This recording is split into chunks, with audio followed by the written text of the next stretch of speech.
Brock Purdy, the good story of the season for the 49ers. He's finally faced what felt like a real playoff game. He was down. It went back and forth. He was clutch. He brought the team back twice. Along the way, he missed some throws that he made in the past. What did you think of his performance in this game, Larry?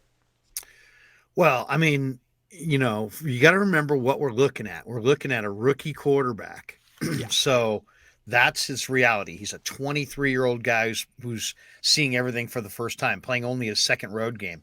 But I thought I'm not really, I'm looking at it from a personnel standpoint. I'm not necessarily looking at it as just a straight grade across the board, because you're right. Mm-hmm.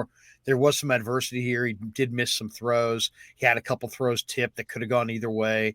But I just see glimpses of the most high-end quarterback that I've seen play for the Niners in years. I mean, the 3rd and goal play where he pivots around quickly, glides kind of effortlessly to the right spot in the pocket, and then throws a dime to Kittle in the corner of the end zone, layering it over linebackers, but now keeping it at a level where Kittle didn't have to make some Herculean leap.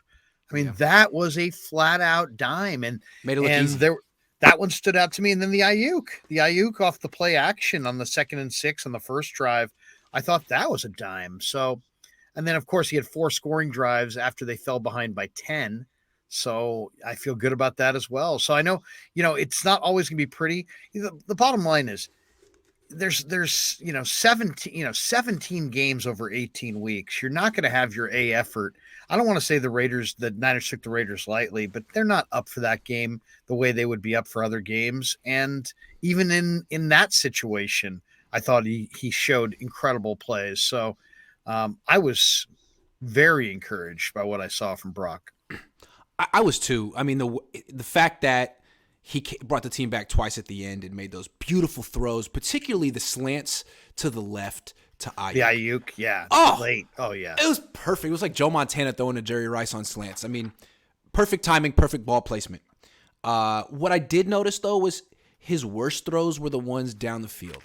The one to Kittle, he said he didn't see the DB. It was underthrown. Had he put 3 more yards on it, it would have been caught.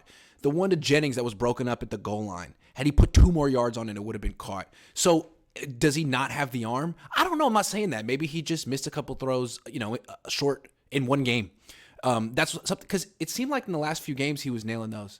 I'm thinking back to, what was it against I think he Tampa. kind of admitted on the Kittle one, Grant, that he kind of threw it to him, laid it up. Threw it up for him, and then didn't see the defender in the middle of zone, kind of dropping deeper, and didn't have a count of him, because that's the player who made the play on the ball. But you're absolutely right. That throw's got to be 15 yards or 10 feet or 15 feet, I should say, beyond where it was, where Kittle's got to catch that, or that's got to fall incomplete. Right. And that ball hung for the defender. But, there's also there's got to be some learning curve to playing the position. Of course. I didn't expect a beeline to the top, but he does have the best quarterback rating in the entire league since he started playing.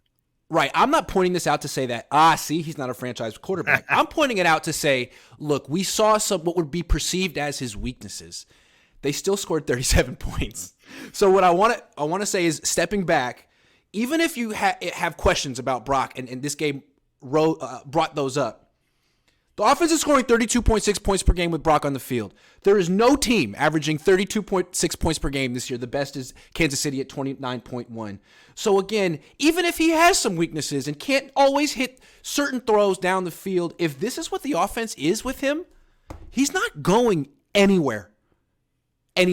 This is the guy. I did an interview last week with Charvarius Ward. I asked him what he thought about Brock.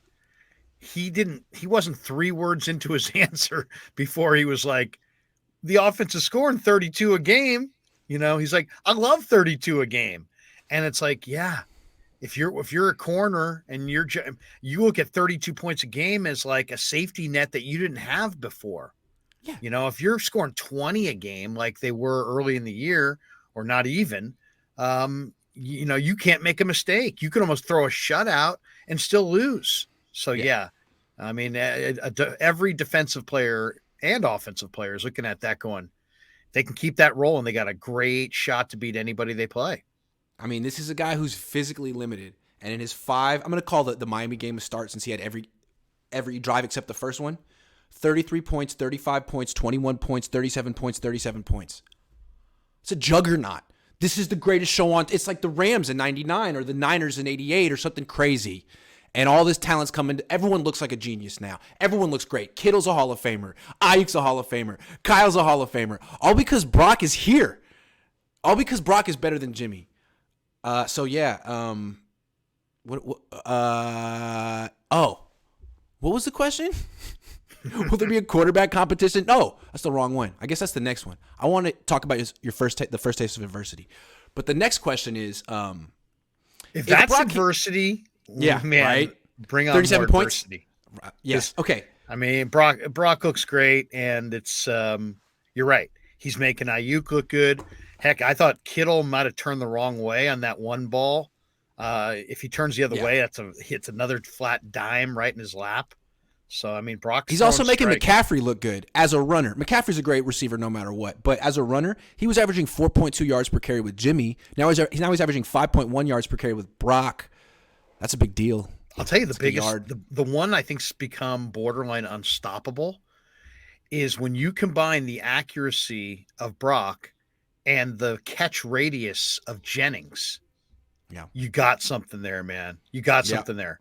Because Jennings is a big man with a huge catch radius. Same with Brock Ayuk. can put it kind of on the hands, and that combination means that's deadly. Ayuk's got long arms too. That's a good call because now Brock can put it where only those guys can catch it. Niners under Garoppolo, 23.9 points per game. Purdy, league best, 32.6, says Luke Nicolo. That's right. It's a big dip. If that doesn't mean if that doesn't show you that he's the MVP of the offense, I don't know what does. That's a huge difference.